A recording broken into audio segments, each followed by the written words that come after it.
Hey folks, this is Kelani. We have yet another reminder from the dev team that patch 8.2 will be going live very soon. They made a post today talking about the end of Season 2 and reminding everyone that when the season ends, which it will do very soon apparently, seasonal titles for Mythic Plus and PvP will become unavailable and will go into a 2-week off-season period after patch 8.2 hits live servers. This is like the third time they've alluded to a patch date announcement coming very soon, and they've all been within the last week or so. That tells me they're ready to commit to a release date, they're just waiting for an appropriate time to let us know. We usually don't get any infos or updates for this kind of thing until the season is actually ending and we get a 2-week notice, where they tell us, that's it, 2 weeks left in the current season and whatnot, and after that we'll be playing a new patch. These recent blue posts have been so close to those typical 2-week notices. The only thing we're missing is an actual release date, so it must be coming soon, right? But not like soon TM, more like soon TM, maybe. Either way, we don't have much longer to wait before we're delving down into Nazjatar and tinkering away the hours on Mechagon, but there's still time to get a few things out of the way first. It's always nice going into a new patch as prepared as possible, so you're ready to hop straight into the new stuff. Let's have a chat about what you can do before patch 8.2 goes live to get the most out of your playtime.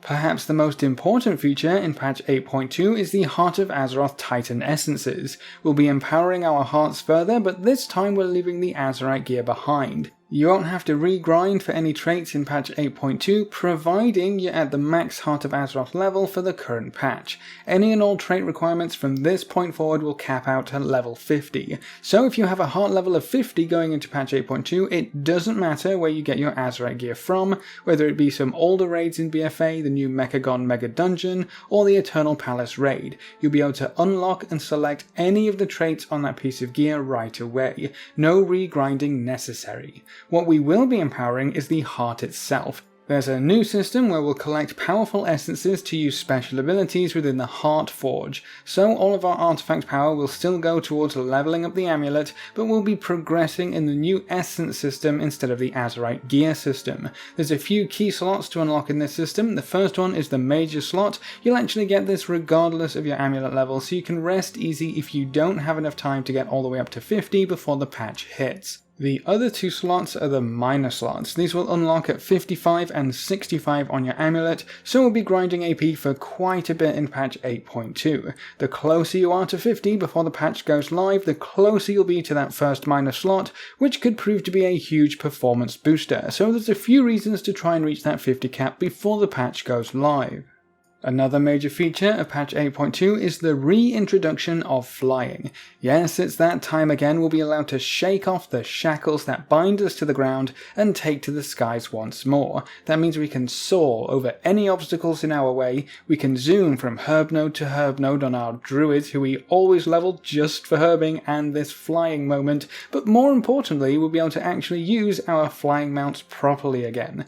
Now flying isn't just handed to you anymore, and it's not purchased from a vendor like it was with some expansions. Flying is tied to an achievement in Battle for Azeroth called Pathfinder. Patch 8.2 introduces part 2 of this achievement, which when completed will grant you the ability to fly in both old and new BfA zones, so we will be allowed to fly in Nazjatar and Mechagon, which is really nice. You won't be able to work on part 2 of this achievement until patch 8.2 goes live, but you will be able to complete part 1, which is also required if you're wanting to fly again.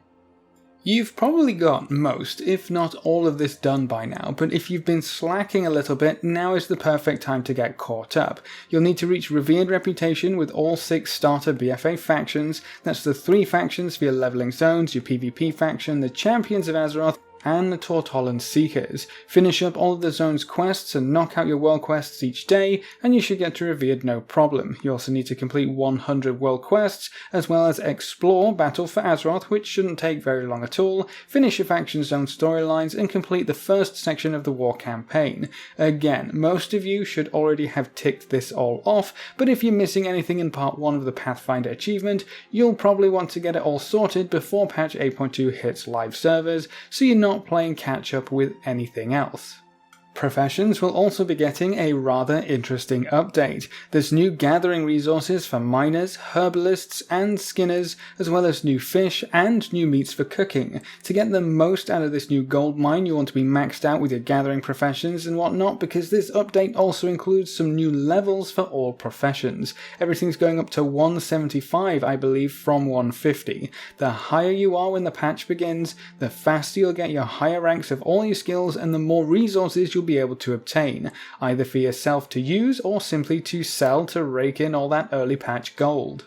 Right now, the first rank of the new gathering materials requires 140 of your profession, so rank 1 of Xinanthid requires 140 herbalism. The same goes for everything else, so leveling up professions is going to be important.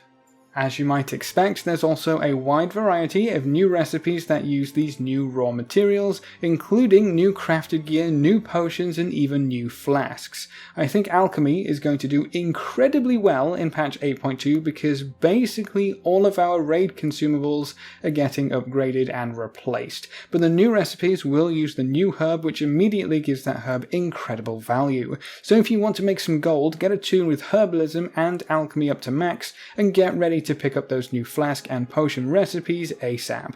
It's worth noting that even though the recipes are new, they will still use some of the old herbs from Zandalar and Kulturas. All of the new flask recipes will still use anchorweed, so keep a hold of those for sure. Riverbuds, siren pollen, sea stalk, and star moss will also be used in 1 flask each and 1 potion each. Winter's Kiss and Akunda's Bite don't see quite as much action, but the rest of the herbs will still be useful come patch 8.2. Their price will also probably skyrocket when the new raid releases, so I would hold on to any herbs you're wanting to sell until that time. There's nothing wrong with doing a little prep to keep the gold flowing, especially when gold can be hard to come by in BfA these days.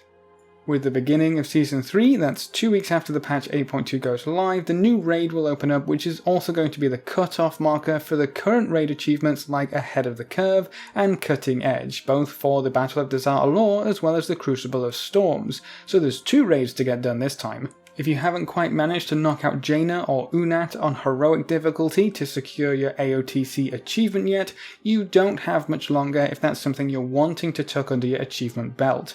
If you're pushing mythic raids, you might want to consider extending your lockouts if you haven't already for the next few weeks if you want to try and inch out those last mythic kills. Jaina is quite a bit easier than Unat at this point. I actually don't think the Hall of Fame is even full for the Crucible of Storms at this point, which is kind of crazy, but getting 1 Cutting Edge is better than none in my books, and we only have a little bit longer to try and get those bosses down. The nice thing about the 2-week break between Season 2 and Season 3 is that the large power boost we'll be getting from the Heart of Azeroth Titan Essences means we'll get an extra leg up for those last 2 weeks of these achievements being available, so that might be the last little push you need to try and get some of these achievements. And as per usual, patch 8.2 will continue the war campaign for both factions. Trouble is brewing in the Horde, and for some reason the Alliance are risking their neck to try and help in one way or another, but you won't be able to continue the story if you aren't already up to date. So if you've been slacking just a little bit on the war campaign, or maybe you're wanting to play a different character in patch 8.2 that hasn't done the war campaign yet, be sure you get all caught up to speed before the patch hits so you can jump straight into the new stuff without having to play catch up first. There's nothing worse than knowing there's a super cool new questline opening up with a patch, only to realise you haven't done all the bits and pieces that come before it, so you have to spend a few hours doing the old stuff before you can hop into the new stuff. Don't put yourself in that position. Get your war campaign done in the next few weeks if possible.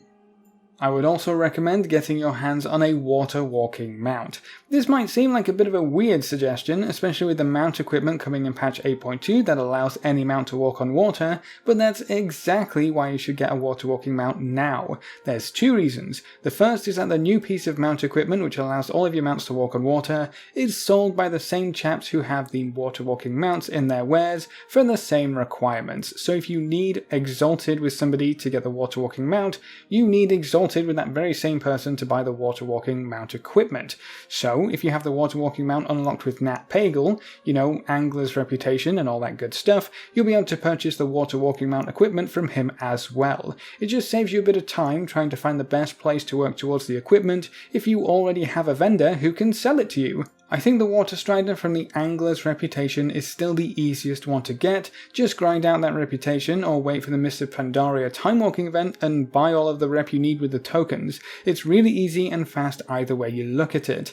Now, I said there were two reasons. The second reason is that if you have a water walking mount already when patch 8.2 launches, you'll receive a water walking mount equipment thingamabob in the mail for free. With how the equipment works right now, I don't really see a reason to ever take the water walking equipment off. It seems to be the best one so far. I mean, you've got that, or Daze, or the parachute, and let's be honest, water walking is probably going to be the de facto choice for anyone who doesn't have water walking available in their class kit.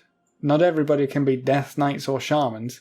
And with this equipment being given out for free to anyone who has a water walking mount already, all you have to do is pop over to a mailbox when patch 8.2 launches, pick up the gear, slot it into the mount menu, and you're good to go. You don't even have to go back to the vendor who sold you your water walking mount unless you get rid of the mount equipment for some reason. You can go straight down into Nazjatar and enjoy patch 8.2. If walking on water is something you want to make use of, it's probably better to get that done now rather than later. And then if you're playing either a Gnome or a Tauren, you're going to want to make sure you're exalted with the home faction before this patch goes live. Both of these races have been added to the list of super special awesome races that get their very own heritage armor sets. For the Gnomes out there, the only catch is that you need to be max level and you need to be exalted with Gnomeragon. That's it. If you have those two things, you can start the questline in patch 8.2 and get some pretty cool looking transmogs specific to your race. For the Tauren, you'll need to be max level, exalted with Thunderbluff, and finish part of the new war campaign. So even more reasons to get your war campaign up to speed. Home City rep is super easy to farm too, just pick up your Home City tabard and run some dungeons. I think the Mechanar and Botanica in Netherstorm are still some of the best dungeons for rep, so if heritage armor interests you, make sure you're at exalted at the very least.